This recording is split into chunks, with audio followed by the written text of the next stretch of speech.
ज़्यादा सपोर्ट करिए और कमेंट शेयर करिए।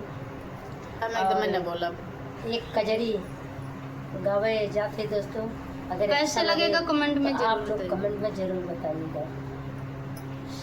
बोले अंग्रेजी सखी हमारो सजनवा, बोले समझ न पाई ना, बोले अंग्रेजी सखी हमरो सजनवा, बतिया के समझ न पाई ना। बोले अंग्रेजी सखी हमरो सजनवा, बतिया के समझ न पाई ना। बहुत पढ़ने बड़े हमारे सजनवा, बहुत पढ़ल बाटे हमारे सजनवा, हमारे अंगूठा लगाई ना।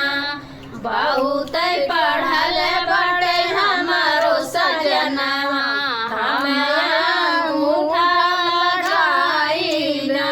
सैया काहे दो कपटी हो बनाए दा, सैया काहे दो कपटी हो बनाए दा।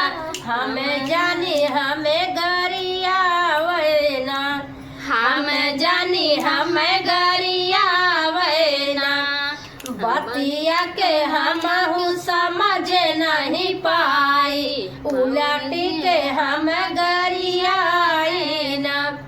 बतिया के हमहू समझ नहीं पाई, उलटी के हम गरियाई ना।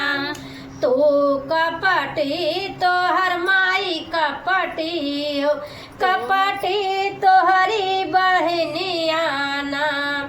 तो कपटी तोहर माई कपटी हो, कपटी तोहरी बहनिया ना। तो कपटी तोहर माई कपटी हो, कपटी तोहरी